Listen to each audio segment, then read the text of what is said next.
আমি তো তাদেরকে দুনিয়াতে খুশি করার উদ্দেশ্যেই পাঠাই, যাতে আমার ইবাদত করে, আমাকে খুশি করে, ইবাদত করে, নাকি?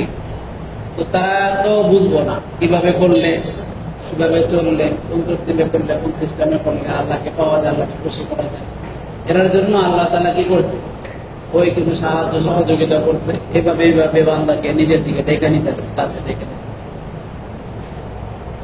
এই দাওয়াত তাবলীগের মেহনত হইল যে মানুষ যা আসে করে, উদ্দেশ্য হইল একটা মানুষ নিজের জিন্দগিকে মানার উপর উঠানো। কিসের উপর উঠানো?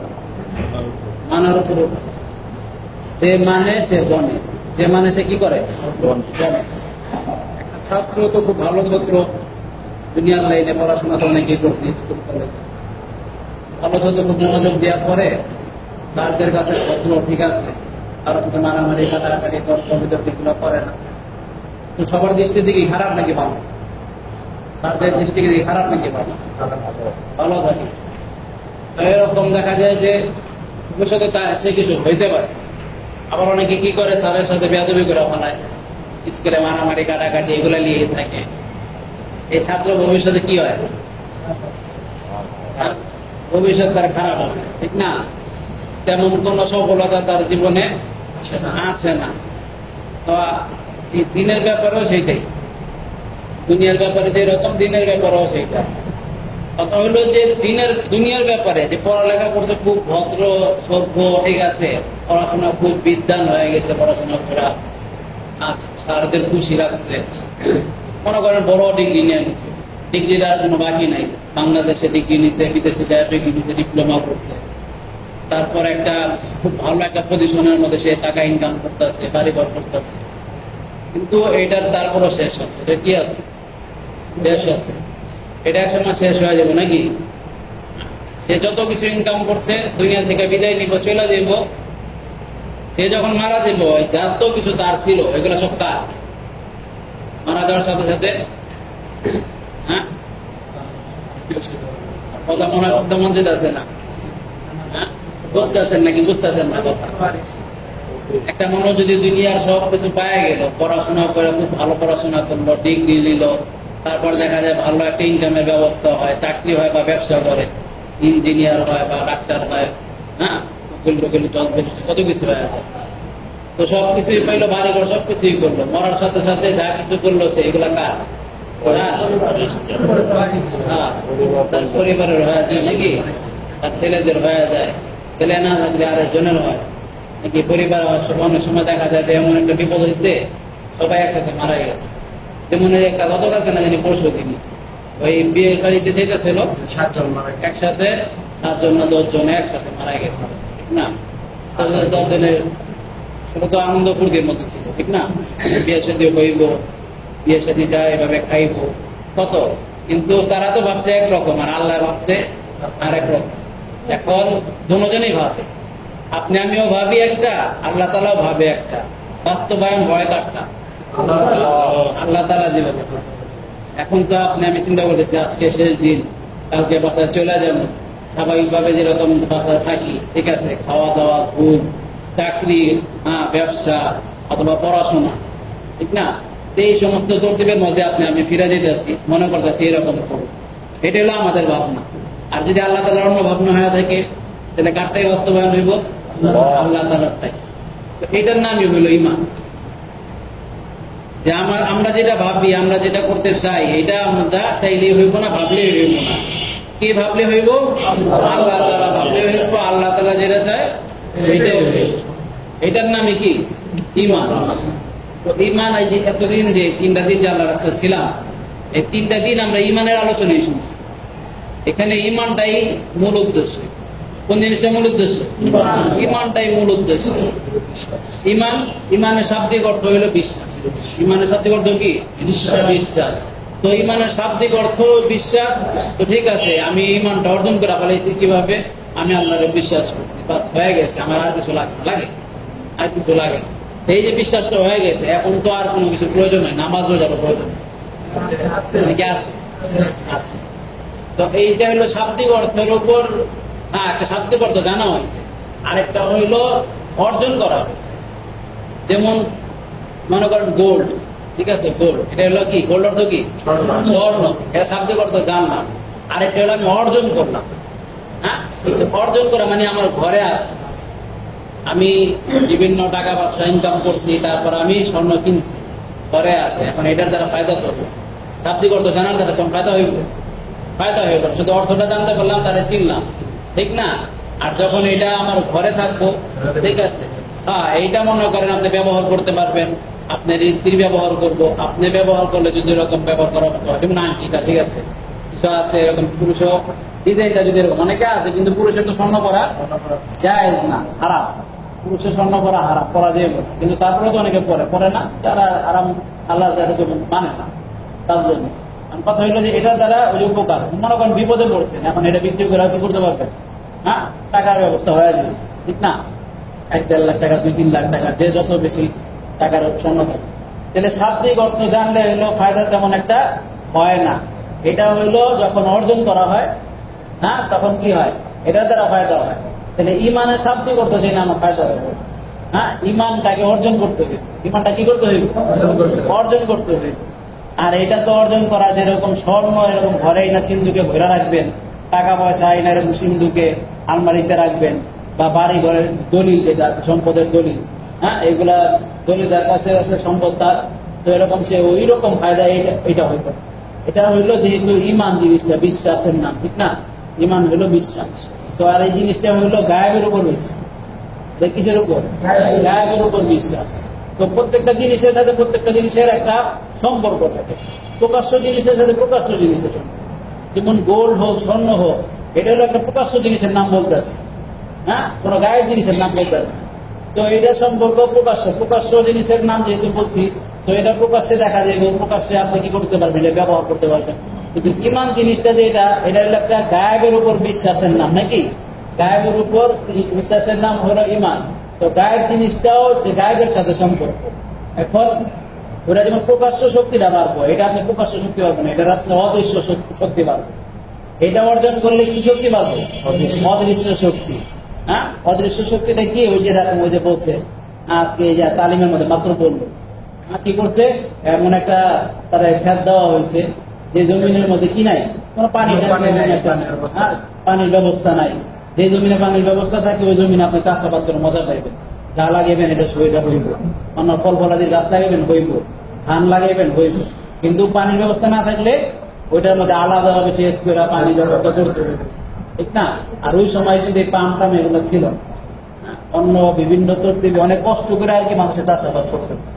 তো কি করছে, যার ভিতরে ইমানের শক্তি আছে সে কি করছে, জায়নামাজ বিছাও এদিকে, ওইখানে সে নামাজে দাঁড়ায়, সেজদায় পড়া অনেকক্ষণ সেজদার মধ্যে কি করছে, দোয়া করছে আল্লাহ।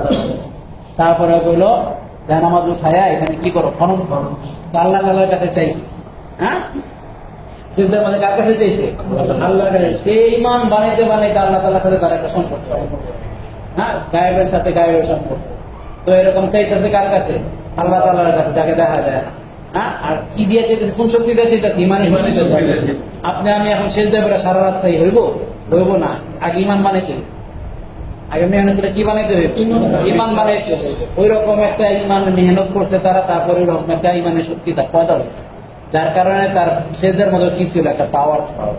হ্যাঁ, ওই শক্তি আছে, ইমানের শক্তিটা আছে, ওই শক্তি দিয়ে শক্তিটা কাজে লাগিয়েছে। হ্যাঁ, যখন এরকম খনন করছে ওইখানে পানির ব্যবস্থা, পানি বের করছে ওইখানে, তারপর ওইখানে ওই পানি দিয়ে আবার ক্ষেতের মধ্যে পানি, জমিনের মধ্যে পানির ব্যবস্থা হয়ে গেছে। তো এরকম আল্লাহর রাস্তার মধ্যে বের হয় তার ইমানের শক্তিটা বাড়ানোর জন্য। আমরা শুধু ওই যে শাব্দিক অর্থটা জানি, হ্যাঁ, যে ইমান অর্থ বিশ্বাস করা, কারে বিশ্বাস করা? আল্লাহ তাআলার বিশ্বাস। আল্লাহর রাস্তায় এসে ওই বিশ্বাসটাকেই, হ্যাঁ, ওই বিশ্বাসটার মধ্যে মজবুতি শক্তি পয়দা করা, বুঝতে পারছেন? এই বিশ্বাসের মধ্যে যেমন এখন আপনি শাব্দিক অর্থ যায় না, কিন্তু দেখা যাবে যে একটা বিপদে পড়ছেন, হ্যাঁ, টাকা পয়সা লাগবে, দৌড় দিয়েছেন মামার কাছে, দৌড় দিয়েছেন চাচার কাছে, হ্যাঁ, অসুস্থ হয়েছেন, দৌড় দিয়েছেন ডাক্তারের কাছে, হ্যাঁ, বিভিন্ন মানুষের বড় লোক বিভিন্ন মানুষের পরামর্শ নিতে হাসপাতালে যেতেছেন। তো এটা হইলো বিশ্বাস দুর্বল আপনি, ওইটারই প্রমাণ। আল্লাহ তাআলার উপর বিশ্বাস যে দুর্বল, ওইটার প্রমাণ হলো এইটা, যে দৌড় দিতেছেন কার কাছে? মানুষের কাছে, ঠিক না? আর যদি আল্লাহর উপর বিশ্বাস যদি যেটা আছে ওইটা যদি দুর্বল না হয়, মেহনত করে ওটাকে মজবুত বানাইতে পারেন, শক্তিশালী পাওয়ারফুল বানাইতে পারেন, তাহলে ওই যে যেমন জমিনের মধ্যে পানি দরকার, তো কার কাছে ফিরছে? আল্লাহ আল্লাহর কাছে চাইছে। তো ওই রকম আপনি আমি যখন ইমানের মজবুত, ইমানের যখন পাওয়ার হয়ে যাবো মেহনত করে, তখন আপনি আমি আগে আল্লাহর কাছে চাপ, আর আল্লাহ তালা খুশি। আল্লাহর কাছে চাইলে আল্লাহ খুব কি হয়? খুশি হয়। তো আল্লাহ তালা এরকম গায়েবী ভাবে সাহায্য। যেমন ওই যে জমজমের পানি আমরা সবাই পান করতেছি, এই জমজমের পানি এরকম থেকে আসছে হাজির আলাইহিস সালাম এই বাচ্চার জন্য কি করতেছিল? ঘুরতেছিল। এই পাহাড়ে সাফা যায় একবার, মারোয়া যায়, সাফা মারোয়া যেতেছে কোথাও পানির ব্যবস্থা নেই, তারপরে চেষ্টা করতেছে। মার মন তো যদি কাউরে দেখা যায়, যদি কোথাও পানির ব্যবস্থা হয়ে যায়, এরার জন্য কখনো দৌড় দিয়ে ওইখানে যায়। আবার ছেলের দিকে তাকায়, নির্জন জায়গা, ছেলেরা নাকি আবার বাদ শিয়ালে খায়া পালায়, হিংস্র প্রাণী খায়া পালায়, ছেলের দিকে তাকায় আসে, আবার চিন্তা করে ওই পাহাড়ে, এই পাহাড় থেকে তো নামছি, আবার ওই পাহাড়ে যায় দেখি, তাহলে দেখা যায় না কোথাও ব্যবস্থা হয় কিনা। তো এরকম করছে। এখন তারা তো আল্লাহর বান্দা, তো এরকম চেষ্টা করতেছিল বাচ্চারা বাঁচানোর জন্য। তো আল্লাহ তাআলা কি করছে? ওই বাচ্চার পায়ের সামনে থেকে কি করে দিচ্ছে? পানির ব্যবস্থা করে দিচ্ছে, জমজম পানির ব্যবস্থা করছে। এমন পানির ব্যবস্থা করছে যেটা পুরো দুনিয়ার মানুষ খাইতেছে, এখন পর্যন্ত শেষ হয় না। তো এই আল্লাহ তাআলাই সবকিছু করে। এই সমস্ত কথার দ্বারা, এই সমস্ত ঘটনা আমাদের পর্যন্ত পৌঁছেছে। আল্লাহ তাআলা কি কারণে পৌঁছেছে? যেহেতু আল্লাহ তাআলা সমস্ত ক্ষমতার মালিক, এর জন্য মেহনত করে ইমানটা বাড়াও। ইমানটা বাড়াইলেই তখন আল্লাহ তাআলা গায়েবী সাহায্য তোমার উপর, আপনারা আল্লাহ তাআলা গায়েবে সাহায্য করবে যদি ইমান মজবুত হয়ে যায়। এর জন্য এই যে ইমানের মেহনত, দাওয়াতুল তাবলীগের মেহনতের দ্বারা উদ্দেশ্য হলো ইমানকে কি করা? ইমানকে বাড়ায় না, ইমানকে মজবুত করা। ইলিয়াস সাহেব রহমতুল্লাহ হলো এই কাজের তরতিব নতুন করে করছে। এটা হলো নবী আল্লাহ মেহনত, নবী এই কাজ করছে, সাহাবীরা করছে। কিন্তু এই যে তরতিবে যে গাছের আদর, এই সমস্ত জিনিস তখন থেকে আসছে যখন ইলিয়াস সাহেবের মাথায় আল্লাহ তাআলা ঢেলে দিছে তার দিলের মধ্যে।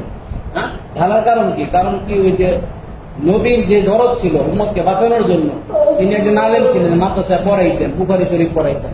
তার দিলের মধ্যে হঠাৎ করে এই দরদ, মানুষগুলা পড়তেছে, এরা তো দিন শিখতেছে, কোরআন হাদিস শিখতেছে, এরা তো জানে আল্লাহর সাথে সম্পর্ক কিভাবে করতে হয়, এরা জানে, করে নিব। কিন্তু অনেক মানুষ আছে যারা জানে না, জানার চেষ্টাও নেই, চিন্তা ভাবনাও নেই। আল্লাহ তাআলা যে আমরা দুনিয়াতে পাঠাইছে, সে ক্ষেত নিয়ে আছে, ক্ষেত নিয়েই ক্ষেতের সাথে দিয়ে জিন্দগি পার করে ফেলে, বুড়ো হয় মারা যায়, কিছুই জানে না। আল্লাহ তাআলার সাথে সম্পর্ক করতে হইব, আল্লাহর ইবাদত করতে হইব, আল্লাহকে খুশি করতে হইব, জান্নাত কামাই করতে হইব, এই জিনিসটা তার জানা নাই। এরকম অনেক দোকানদার আছে, অনেক ব্যবসায়ী আছে, তো তাদেরকে কিভাবে বাঁচানো হয়? তারা তো মরার সাথে সাথে জাহান্নামে ঢুকতেছে। তারা দুনিয়াতে যে গুনাহ করতেছে, এটার জন্য যে বালা মুসিবত আযাব পথে বাঁচবো, এটার কারণে সমস্ত মানুষ ক্ষতিগ্রস্ত হবে। তো তাদেরকে কিভাবে দিনের উপর উঠানো যায়? যেমন নবী চিন্তা করছে প্রত্যেকটা মানুষের কিভাবে দিনের উপর উঠানো যায়, জাহান্নাম থেকে বাঁচায়া জান্নাতে উপযুক্ত বানানো যায়, এই ফিকির নবীরা ইচ্ছা করছে, আল্লাহ নবীও এই ফিকির করছে।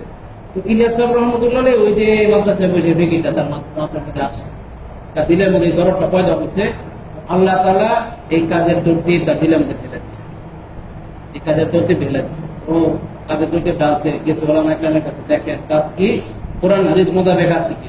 আমি যদি এইভাবে করি কোরআন হাদিসের খেলাফ হয়ে যাব, কোন বেদাত হইব, কোন ভণ্ডামি হইব, এরকম কিছু যদি এটার মধ্যে পাওয়া যায়, তাহলে আমি একটা ছুরিও নিয়েছি, আমার গলার উপর দিয়ে এটা চালায় থাকে, বাগে করে কি নিয়েছি? একটা ছুরি নিয়েছি। কত জায়গায় কত ভণ্ডামি হইতেছে, মানুষগুলো ওই ভণ্ডের ধোকায় পইরা মানুষগুলো জাহান্নামের মুখে উঠতেছে। এরকম যাতে না হয়, আমার এই কাজটা যাতে ভণ্ডামির মতো হয়ে যায়, তাহলে আমি তো মানুষের জাহান্নাম থেকে বাঁচিয়ে যেতেছি। আমার কারণে জাহান্নামে দেবো, তার আগে আপনি আমার ছুরি দিয়ে মেরা পারা, একটা হাতে করে ছুরি নিয়ে গেছে, কি করবো এখন? দিলের মধ্যে যে ধরো বাঁচাইতে হবে মানুষগুলারে, তখন সবকিছু দেখে বড় মুফতি বলছে যে উনি 4 মাযহাবের মুফতি, 4টা মাযহাবের সে ফতোয়া দিতে পারে, এত বড় মুফতি। তো উনি বলছে যে কাজ ঠিক আছে, কিন্তু যেই তকতিবে তুমি করতে চাইতেছো, করবো কি? সবাই তো যার যার ধান্দায় আছে, খামারে চুয়া, ব্যবসা বাণিজ্য চুয়া, কে তোমার লগে এরকম মানুষ তবলিগে দেব, নিজের জান আবার নিজের বা নিতে পারবা যদি তুমি টাকা দিয়ে নাও, তাদের খরচ দাও, তখন সহজ। কিন্তু এদিকে নিজের জান নিজের মান লাগাইতে হবে। এই নিজের জান নিজের মান না, অন্য যে প্রোগ্রাম অনেক কিছু হয়, ঠিক আছে, বিভিন্ন পার্টিরা দাওয়াত দেয়, কয়েক এদিকে গেলে ইনকামের ব্যবস্থা হয়ে যায় নাকি, এই দলে যোগ দিলে, এই পার্টি সেই পার্টি, এই দল সেই দল আছে না, কত ইনকামের ব্যবস্থা করে দেয়, ঠিক আছে না, ভালো ইনকাম হয়, ভালো ধান্দা হয়। ঠিক না? তো এখানে তো ধান্দা পানি কিছুই নেই। টাকা কামাই করবো নিজে কষ্ট করা, আর তোমার লগে যায় খরচ করবো। এরকম মানুষ কজন পাইব? আপনি শুধু অনুমতি দেন, বাকিটা আল্লাহ করবো। বাকিটা কে করবো? আল্লাহ করবো। বাস অনুমতি দেওয়া দিছে, ভাবছে যেহেতু বড় মুফতি সাহেব অনুমতি দেওয়া দিছে, কোরআন হাদিস মোতাবেক আমার কাজ আছে, সে মেহনত শুরু করে দিছে। একেবারে হাতে পায়ে ধৈরা মানুষকে বুঝাইতে বুঝাইতে বাস কয়েকজনে রেডি করছে, একটা জামাত হয়ে গেছে। তারপর তাদেরকে নিয়ে ওই মুফতি সাহেবের কাছে আইছে। তখন কইছে কি, কাজ করবো কি, ভালো কাজ তো ভালো, কিন্তু করলেওয়ালা পাইবা কই তুমি? আর যখন জামাত বানায় নিয়েছে, এখন এটাতে থামাইবো কি, এখন এই কাজের থামাইবো কে? বাস আল্লাহ কবুল করে ফেলাইছে ওই কথার উপর, ওই ফিকির, ওই প্রথম কবুল। এখন তো এইটারে থামাইবো কে? বাস ওই যে চললো, শুরুতে হইলো, আল্লাহ তাআলা পুরা দুনিয়ার মধ্যে কাজ করতেছে। যে 6 নম্বর আপনারা এই 3 দিন শুনলেন, ওই 6 নম্বর মানে বাংলা পুরা দুনিয়ার মধ্যে যতগুলো ভাষা আছে, প্রত্যেকটা ভাষায় এই 6 নম্বরে আলোচনা হইতেছে। যত জামাত এরকম বেরিয়েছে, ফাজাইলা আমল করতেছেন না, ফাজাইলা সাদাকা, এগুলা প্রত্যেকটা ভাষার মধ্যে ছাপা হচ্ছে। পুরা দুনিয়াতে যত ভাষা আছে, চাইনিজ হোক, হ্যাঁ এরকম শ্রীলঙ্কার ভাষা হোক, হ্যাঁ ইংলিশ হোক, সব ভাষাতে কি করতেছে? এটা পড়তেছে। এই ফাজাইলা আমল, ফাজাইলা সাদাকা কবুল করছে কে? ওই যে নবীর দরদের সাথে দরদ মিলা গেছে। এখন কত হইলো, একটা জিনিস কবুল হয়ে গেছে। হ্যাঁ এখন বুদ্ধিমানের কাজ হইলো, যেটা কবুল হয়েছে ওইটার সাথে আমি আল্লাহ আমারও কবুল করবো। হ্যাঁ আপনি কবুল করলেই আমি কবুল, যেহেতু জিনিসটা কবুল। একটা গাড়ি যে মনে করেন ঢাকা থেকে চট্টগ্রাম যায়, যে ট্রেন ঢাকা থেকে চট্টগ্রাম যায়, ওইটাতে উঠলে কি একজন সিলেটে যাবে? চট্টগ্রামে তো যাবে। মনে করেন একজন সিলেটে যেতে চেয়েছে, ভুল করে চট্টগ্রামের গাড়ি চুইটা গেছে, যাই ঘুমা করছে, তো নামবো কোন জায়গায়? চট্টগ্রামেই নামবো। ওই ট্রেন চট্টগ্রামেই যাবো নাকি? তো এই কাজ হইলো কবুল হয়ে গেছে। এই কাজ কি কবুল। কেউ যদি এই কাজের সাথে নিজের লাগায় রাখে, সেও কি হয়ে যাবে? কবুল হয়ে যাবে। আল্লাহ তাআলা এই কাজটা কবুল করছে। এটা আলামত হইলো 4 মাযহাব আছে না, আমাদের 4টা মাযহাব হলো হক। হ্যাঁ হানাফি, শাফি, হাম্বলি, মালিকি, এই 4টা মাযহাব আমাদের আছে। এই 4 মাযহাব হক, 4 মাযহাবের দলিল ঠিক আছে। হ্যাঁ আল্লাহ রাসূল বিভিন্ন ভাবে নামাজ পড়ছে, এই 4 ভাবেই নামাজ পড়ছে। 4টা মাযহাবে হক আছে। আবার কেউ যদি 5 নাম্বার কেউ যদি কয়, ওইটা আর নাই, ওইটা বন্ধ। হ্যাঁ 5 নাম্বার 6 নাম্বার বিভিন্ন নাম্বার দেখবেন, ওইগুলা নেই। 4টা ঠিক আছে, 4 মাযহাবের বাইরেটা ঠিক নাই। হ্যাঁ ওইভাবে আল্লাহ রাসূল কি করে নাই, দিনকে বুঝায় নাই, রোজা, নামাজ, হজ, যাকাত ওইভাবে করে নাই। 4 ভাবে করছে, ওই 4 ভাবেই 4টা মাযহাব এটার জন্য হক করে। হ্যাঁ তো এই 4 মাযহাবেই এই কাজ কবুল, 4 মাযহাবেই এই কাজ মানুষের এই কাজ করতেছে। এইরকম দেখা বিদেশ থেকে মানুষ আছে, কেউ মালিকি মাযহাবের লোক, কেউ শাফি মাযহাবের লোক, তারা নামাজ পড়তেছে তাদের করতে তাদের সিস্টেম। তো এই হলো আল্লাহ তাআলা এইভাবে কবুল করছে। এর জন্য আমরা আল্লাহ রাস্তা ছিলাম, কালকে এটা আলোচনা হচ্ছে যে মানুষ যখন আল্লাহ রাস্তা যায় তার ইমান বাড়ে। তার ইমান কি হয়? বাড়ে। যে কিভাবে ইমানটা বাড়লো কিভাবে?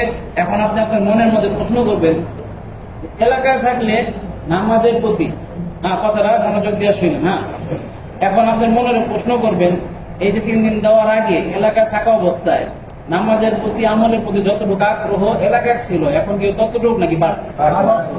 একটু বাড়ছে না বেশি বাড়ছে? এই যে বাড়ছে, ঠিক আছে, এই বাড়া জিনিসটা কিন্তু আমি কিন্তু দেখতেছি। হ্যাঁ সবাই তো বললাম বাড়ছে, কিন্তু দেখা যেতেছে দেখা যেতেছে না। তাহলে ইমান বাড়ছে, যেহেতু ইমান গায়েব, তো ইমানের শক্তি বাড়াটাও গায়েবের মধ্যে থাকবো। হ্যাঁ গায়েবের মধ্যে থাকবো। তার সম্পর্ক হইলো এই গায়েবের সম্পর্ক, গায়েবের সাথে সম্পর্ক।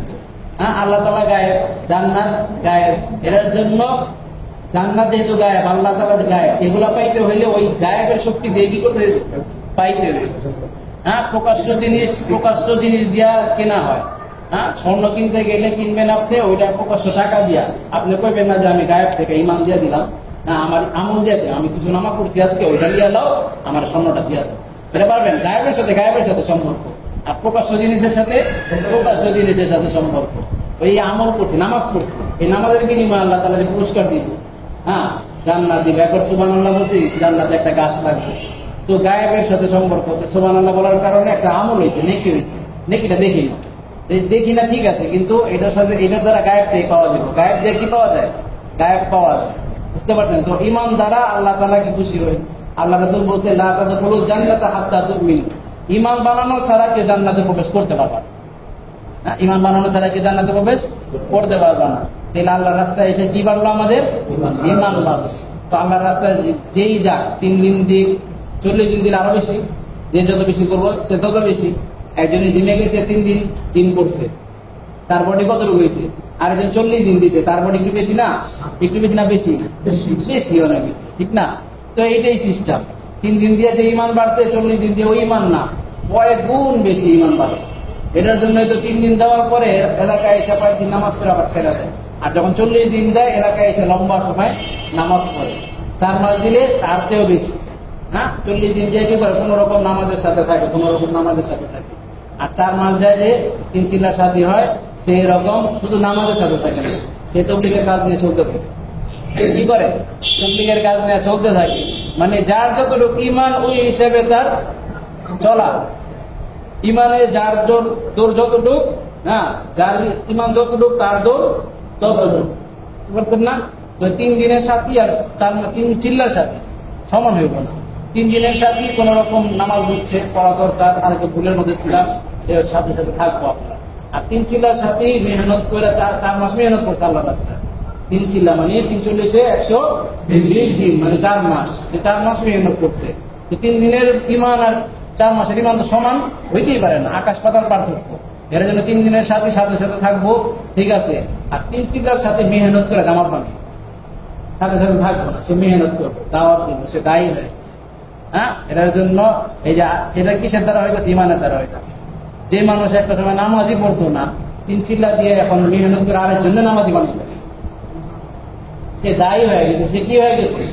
দায়ী হয়ে গেছে। আল্লাহর বান্দাদের মধ্যে যত গুণ আছে, এর মধ্যে সবচেয়ে বড় গুণ হলো দায়ী। দায়ী হওয়া। কি হওয়া? দায়ী হওয়া। আবেদ হয়, আল্লাহর কাছে ইবাদত করে, নিজ জায়গায় ইবাদত করে। অনেক আবেদ আছে, ঠিক আছে, অনেক জায়গা এই মানুষের সাথে থেকে আমল করা যায় না, ওই ডাকে, ওই ধরে, এই ঝামেলা, সেই ঝামেলা, এর বিচার, তার বিচার, না, এই খাবার দাবারের ব্যবস্থা করতে হইব, এই সেই বিয়ার শাদী, এগুলো আছে না। অনেক বুজুর্গ করে যখন আল্লাহর সাথে মহব্বত লেগে যায়, বনে চলে যায় বা এরকম নির্জন জায়গায় চলে যায়, যাই কি করে ইবাদত করতে থাকে। অনেক বুজুর্গ আছে, বুঝতে পারছেন? তো এটা হইলো আবেদ। এটা কি বলে? আবেদ বলে। আরেকজন হইলো যে নিজে তো ইবাদত করবি, ঠিক আছে, আরেকজনও কি করতে হইব? ইবাদত ওয়ালা বানাইতে হবে। হ্যাঁ, আরেকজনও, হ্যাঁ, আল্লাহর বান্দা বানাইতে হইব, খাঁটি বান্দা। নিজেও খাঁটি বান্দা হুম, আরেকজনও বানানো। তাহলে ভালো কোনটা? এটাই তো ভালো। একবার এক ঘটনা আছে ফাজাইল আমলের মধ্যে, ওইটা আছে। এক জায়গার মানুষ খুব গুনাহের মধ্যে লিপ্ত আছে, একজন ভালো আল্লাহওয়ালাও আছে। আল্লাহ তাআলা ওই যে বেশিরভাগ মানুষ গুনাহের মধ্যে লিপ্ত হওয়ার কারণে আল্লাহ তাআলা কইছে এইগুলো এই এলাকার মধ্যে আযাব দাও। জিবরাইল আলাইহিস সালাম এগুলোর উল্টায় দাও।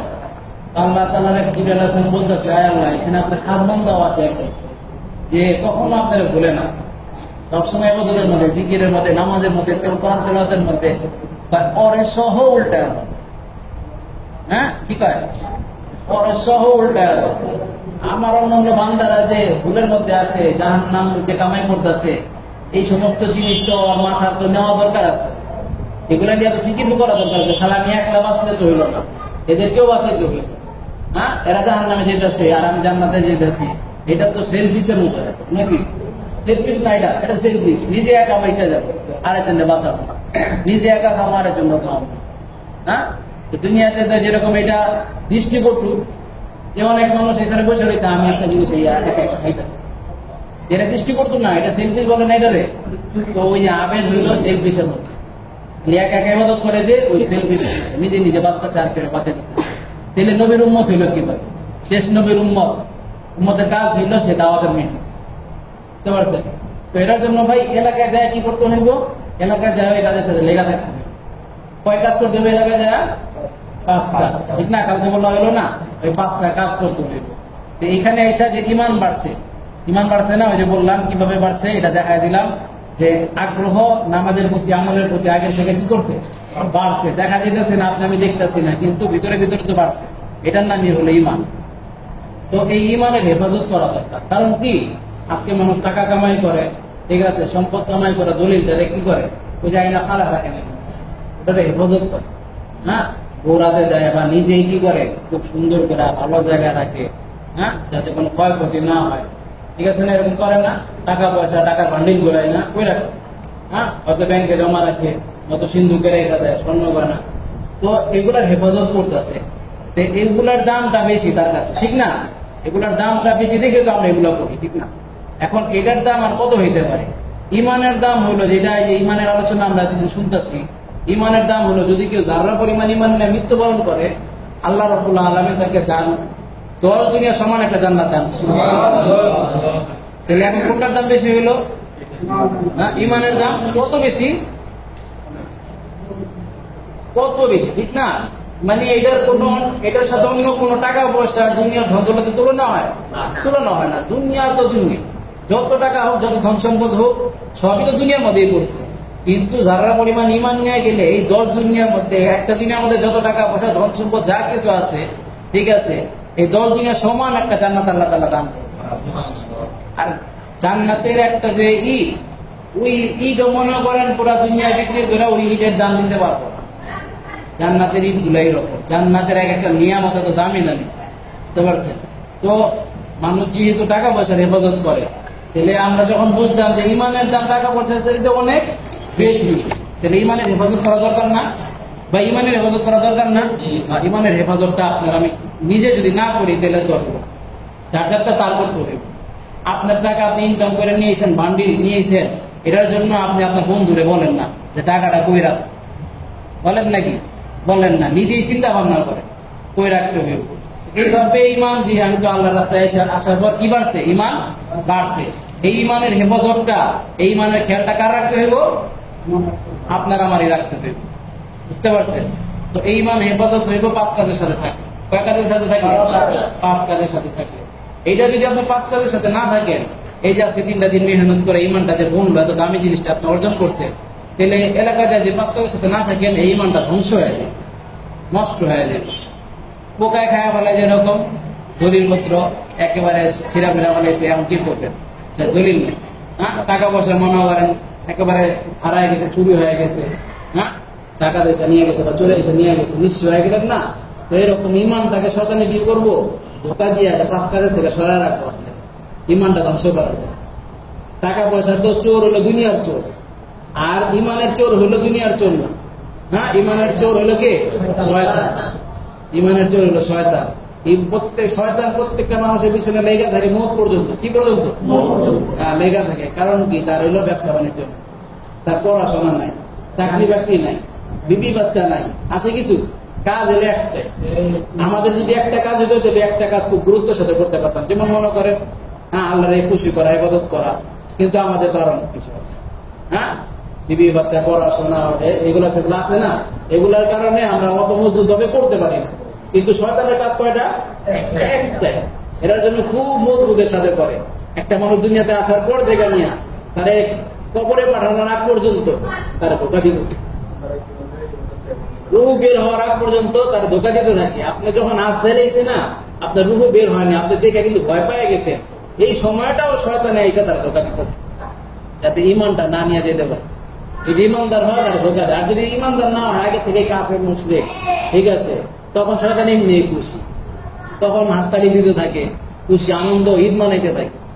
হ্যাঁ, আর যখন ইমানদার কোন রকম বেঁচে যায়, ওই আজেল অবস্থায় যাওয়া, আজেল আসার সময় তার ধোকা দিতে থাকে। হ্যাঁ, তুই আমার হাত থেকে এক বুজুর করে যায় বলতেছে, আহমদ তুই আমার হাত থেকে বেঁচে গেলি, তুই আমার হাত থেকে বেঁচে গেলি। সে বলতেছে এখনো না, এখন না, কারণ আমার রূহ এখনো বের হয় নাই। তুই শয়তানে এখনো ধোকা দিয়ে আমার কি ইমানটা নষ্ট করতে এসে। যদি কইতো যে তুই আমার লাই পারস না, যদি এটা বইলা বলাই তো আর ইমান শেষ, আর ইমান কি হয়ে যেত? শেষ। তার ইমান যেটা হেফাজত হয়েছে, এটা কে করছে? আল্লাহ তাআলা করছে। এটা বইলা ফেলাই শেষ। সবকিছু তো আল্লাহ তাআলা করে, কিন্তু তার ভিতরে তখনো আল্লাহ তাআলার ভয়ই ছিল। এর জন্য বলতেছে এখনো না, এখনো না, এখনো বাঁচতে পারিনি। হ্যাঁ, মৌতের আগ পর্যন্ত, রুহটা বের হওয়ার আগ পর্যন্ত বলতে পারবো না, নিশ্চয়তা গ্যারান্টি নেই। তাহলে শয়তান কিরকম ধোকা দেয় মানুষ, বুঝতে পারছেন? তো আপনি যখন এলাকায় যাবেন, 5 কাজ থেকে সরা রাখতে চাইবেন, যাতে আপনি এই ইমানটা এখানে এসে কামাই করছেন, ওই ইমানটা যাতে আপনার না থাকে। কারণ এই ইমানটা থাকার কারণে কিন্তু এখন আপনার যে আগ্রহ, এলাকায় গেলেও আপনি দেখা যায় নামাজ, আপনার যত আমল আছে, নেক আমল, দান সদকা, এগুলা আপনি করতে থাকবেন, যদি ইমানটা হেফাজতে থাকে। আর যদি ইমান দুর্বল হয়ে যায়, কোনো গুনাহ আপনার দ্বারা তারা শয়তান করায় ফেলায়, তো দেখবেন আপনার নামাজের মধ্যে আগ্রহ থাকবো না। হ্যাঁ, এই 5 কাজ করার আগ্রহ আপনার থাকবে না, অল্প অল্প করে হারায় ফেলাইবে। এমনকি এক সময় ওই যে আমি সব দিকে ফেলাইবো, ওই আমি সব এগুলি দিয়েছে ওইগুলি দিয়ে যেতে, আর এগুলি দিয়ে যাবে, ওই আমি সব দেখবো, আমি সব আজকে মসজিদে পাই নাই, নামাজ টামাজ পড়তেছি না, তালিমে বসি নাই, তখন দেখবেন যে আরে বলি দেওয়া এমন অবস্থা শয়তানের করে ফেলে। হ্যাঁ, এইটার জন্য কি করবেন না, লজ্জা পাইবেন না কোনো সময়। শয়তানের ধোঁকা দিয়ে গুনাহ হয়ে যদিও যায়, গুনাহ করা তো ঠিক না, যদিও গুনাহ হয়ে যায় তারপরও তবে ইস্তেগফার করে আবার শয়তানের কোমরটা ভাঙা আবার মনে করেন আমলের মধ্যে লেগে যাবে। শয়তানে তো প্রথম গুনাহ করাইবো, গুনাহ করার পর আপনার ভিতরে লজ্জা ঢুকাইব, এই তুই গুনাহ করস কেমনি আমির সাহেবের সামনে দিবি, এই তুই গুনাহ করস কেমনি আবার 3 চিল্লার সাথে সামনে যায় আমির সাহেবের সামনে যায় তালিম শুনবি।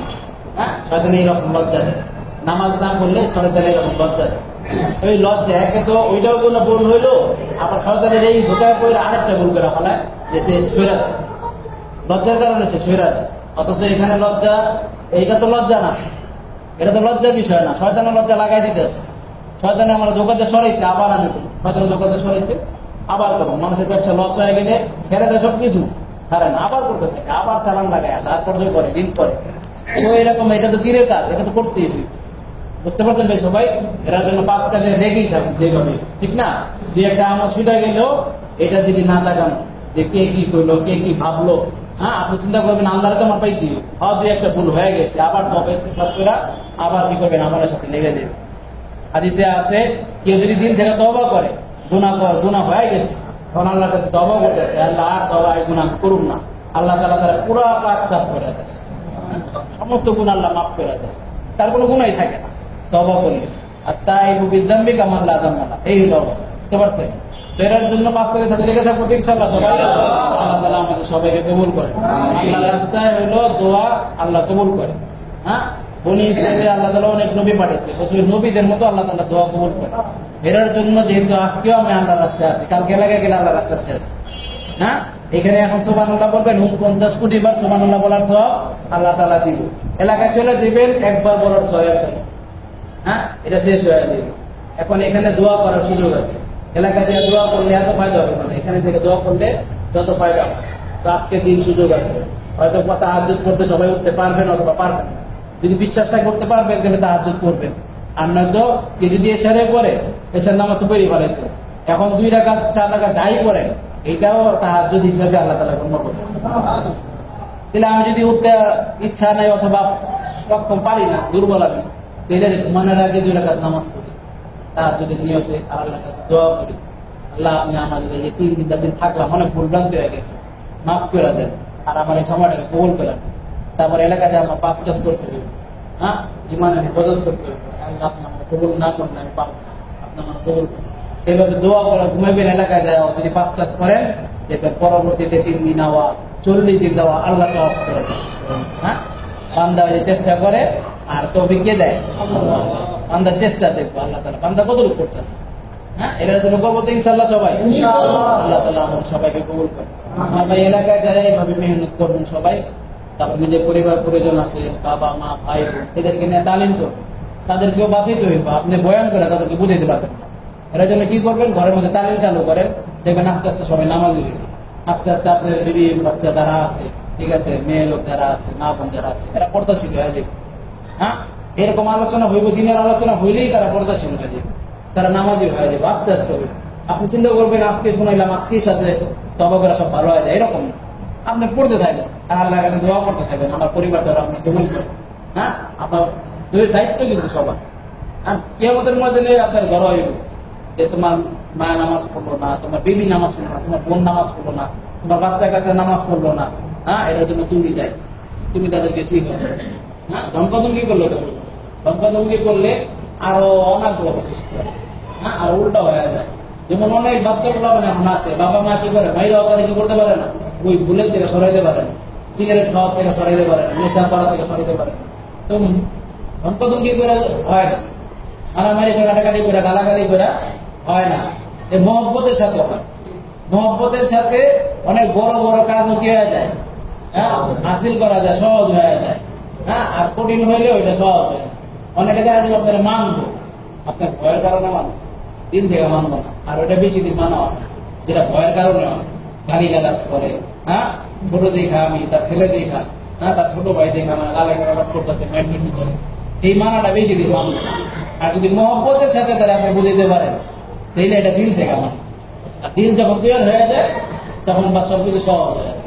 এটার জন্য ওই যে তালিম করবেন ঘরের মধ্যে, কোন রকম বুঝাইবেন, হাদিস কোরআন শিখে মুখ দেওয়া করবেন, যাতে দাওয়াতের কাজটা তাদের হয়ে যায়।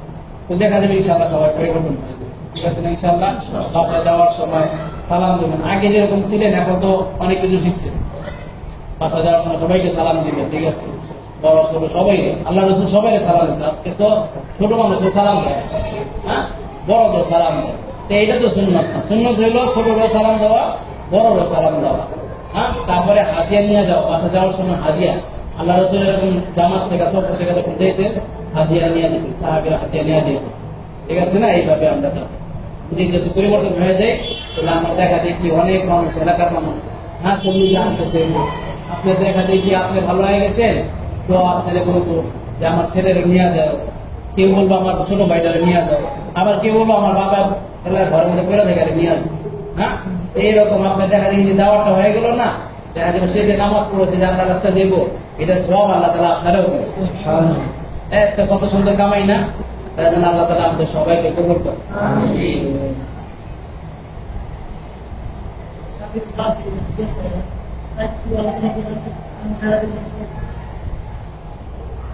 তো এর জন্য ভাই আমরা এই যে ইমানের কথা এখানে এসে যে বলতেছেন যে নামাজের আগ্রহ, আমলের আগ্রহ আগের থেকে বাড়ছে না, এটা তো ইমান বাড়ছে, ঠিক না?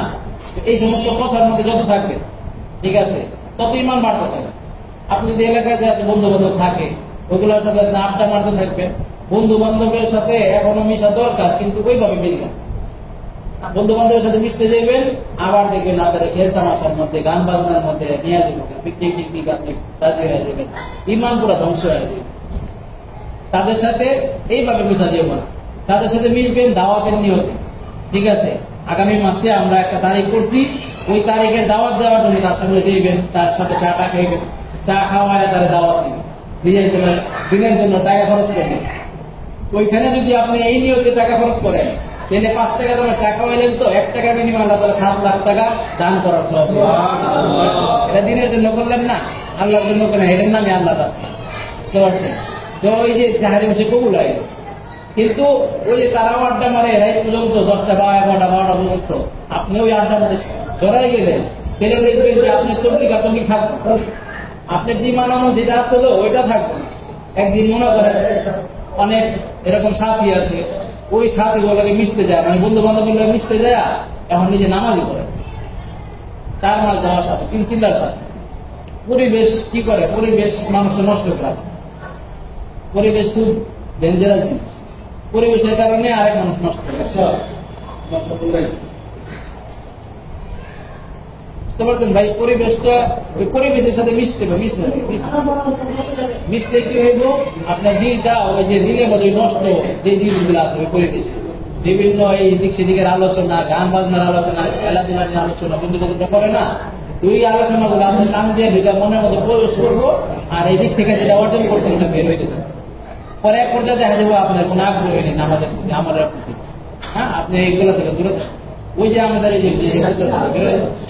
কয়েকজন আছে 4 মাস তো দিচ্ছি, কিন্তু পরিবেশের কাছে যাওয়ার কারণে এভাবে মিশার কারণে তারা এখন আল্লাহ রাস্তায় পাঠানো যায় না, যে নামাজে আয় না, এদিকে নামাজ চলতেছে, ওদিকে শটন গাড়ি আড্ডা মারতেছে, 4 মাস দিচ্ছে, 4 মাস দিচ্ছে, 4 মাস দিচ্ছে।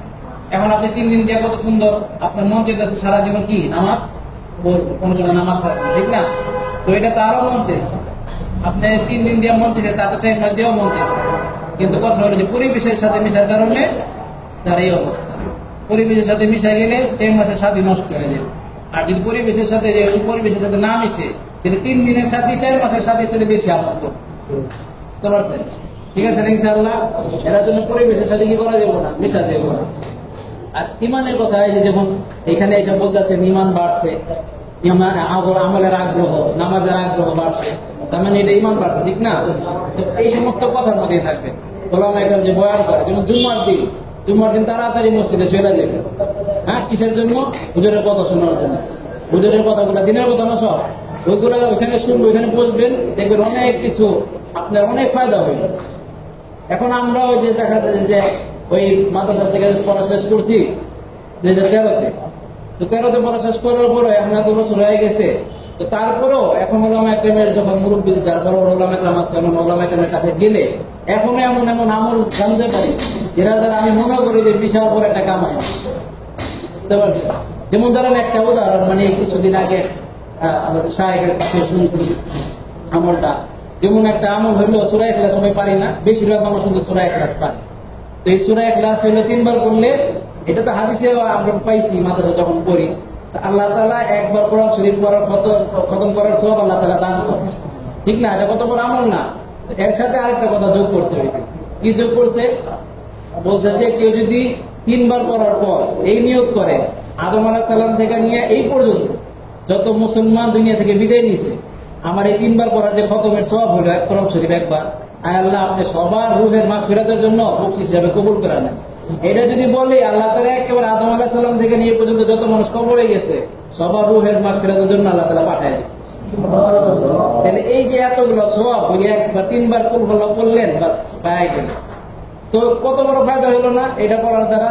তো এইটা আমি কখন জানতে পারলাম? একজন আলেমের কাছে গেছি, ওনার মুখে বয়ান শুনতেছিলাম, ওনার যখন যে এটা বের হয়েছে, এটা আশরাফ আলী থানভী রহমতুল্লাহ আলাইহি ওনার এক কিতাবের মধ্যে এটা লেখছে, উনি আবার এটা বয়ান করে বলছে। তো এটা পায় আমার কি লাভ হইলো না?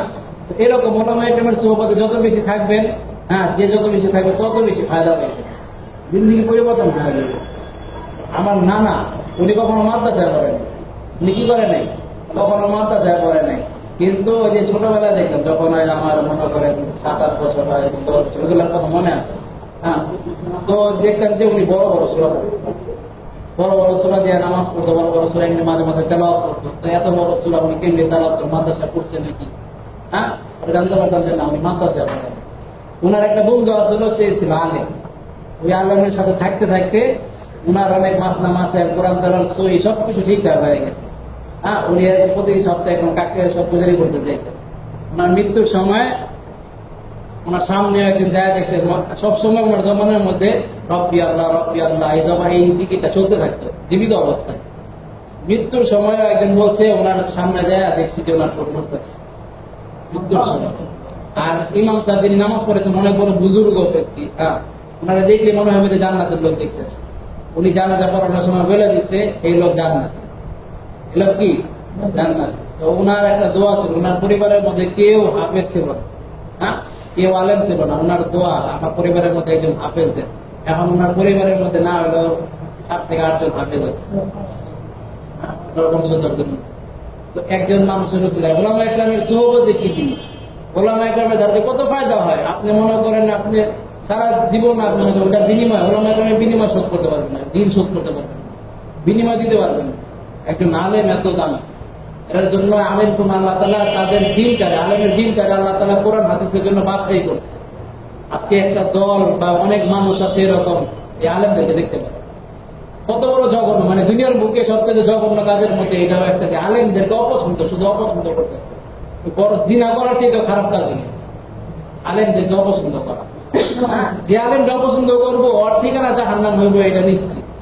হ্যাঁ, এটা নিশ্চিত, কারণ আলেম কে বানাইছে?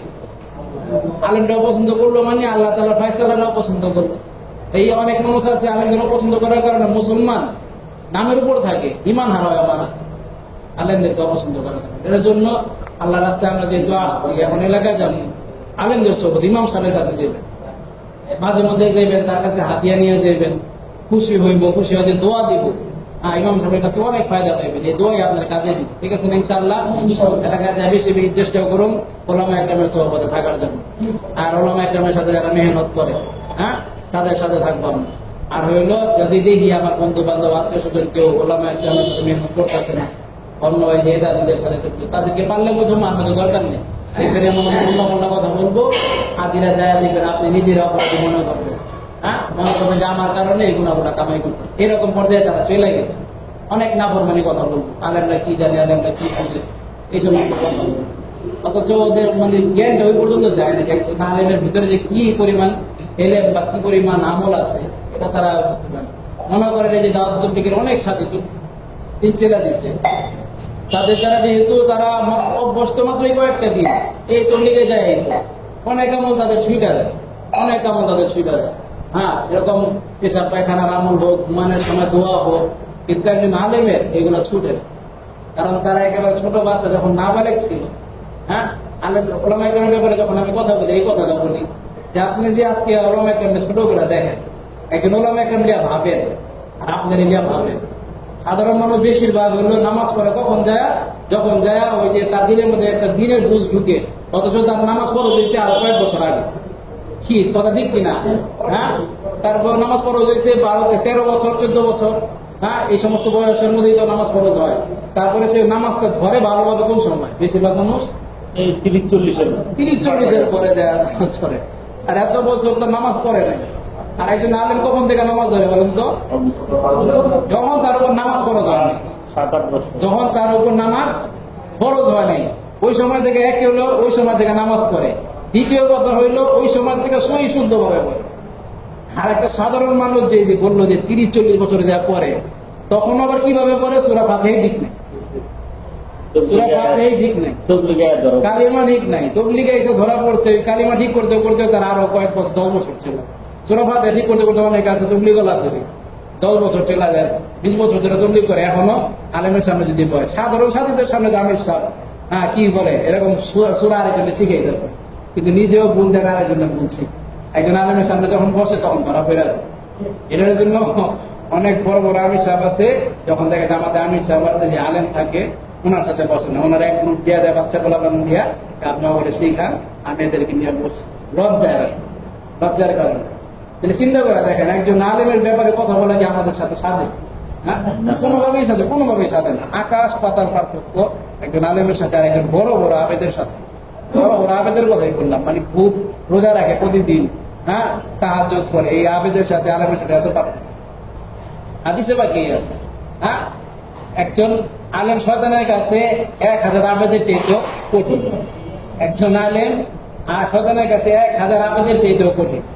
বুঝতে পারছেন? মানে 1000 আবেদ দিলে শয়তান মুহূর্তে ধোকা দিয়ে দিব, না পলকের মধ্যে ধোকা দিয়ে দিব, কিন্তু একজন আলেমের ধোকা দিয়ে শয়তানের অনেক কঠিন। হ্যাঁ, যদিও এরকম বর্তমান সময় একটা ফিতনা জমানা, অনেক ওলামা ইকরামের দ্বারা পরিচিত হয়ে যায়, কিন্তু এটা আমাদের দেখার বিষয়। হ্যাঁ, ওলামা ইকরামের কিছু আমল, যে আমলের কথা বললাম, মনে করেন একটা বড় একটা অপরাধ আপনি দেখছেন, এটা নিয়ে সমালোচনা করতেছেন, তার যে আমলের পাহাড় হয়ে রয়েছে এটার তো খবর নাই।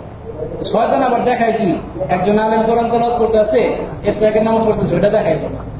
10 জন আলেম মনে করেন একটা কোন আমল করতেছে, আর একজন দাঁড়ায় পেশাব করতেছে, আপনার ওই যে দাঁড়ায় পেশাব করতেছে ওটা দেখাইব। শয়তান কোনটা দেখাইব? শয়তান দেখাইব যে খারাপ কাজটা দেখাইব। ভালো কাজটা দেখলে তো আলেমদের ব্যাপারে ভালো ধারণা ঢুকবো, নিজেও আলেমদের ব্যাপারে সুধারণা রাখবো, সবাই এই জানে। তাহলে এলাকার মধ্যে, দেশের মধ্যে ভালাই কি করবো, ভালাই ভাই আল্লাহ তাআলা বলবো। কিন্তু দেখবো হলো খারাপ, এটা নিজে দেখলো আরেকজনে বললো, ওই যে ওই আলেম এই কাম করে। হ্যাঁ, ওই আলেম কোরআন তেলাওয়াত করতে দেখি না, আর নামাজ ফৌত হয়ে যায়। হ্যাঁ, নামাজ কাজা করে বানায়, মসজিদে দেখি না। এই যে ওই একজন পড়ছে, একজনেরটাই দেখবো, আর 10 জন যে জামাতের সাথে নামাজ পড়ছে ওইটার আলোচনা সে করবো না। এই হইলো বর্তমানে আমরা এই রকম ভোগার মধ্যে, ফিতনার মধ্যে আছি। বুঝতে পারছেন ভাই? এরা জন্য এলাকায় যায় এই সমস্ত বিষয়গুলো খেয়াল রাখা। হ্যাঁ, অনেক একটু আমাদের সাথে চলতে থাকলে না শুরু করা যায়, শয়তানি একই দিলের মধ্যে ঢেলা দেয়, ওই যে ওই হাফেজ সাহেব এই কাম করতেছে, ওই আলেম এই কাম করতেছে। তো দেখা যায় খুব ভালো মানুষ আমল টামল করে, কিন্তু এই সমস্ত জিনিস দিলের মধ্যে থাকার কারণে তার আমল সব ধ্বংস হয়ে গেছে, বরবাদ হয়ে যেতেছে। এটার জন্য এই সমস্ত জিনিসটাকে কি করা হয়ে থাকে। ঠিক আছে, ইনশাআল্লাহ আল্লাহ তাআলা আমাদেরকে সবাইকে আল্লাহ কবুল করুন।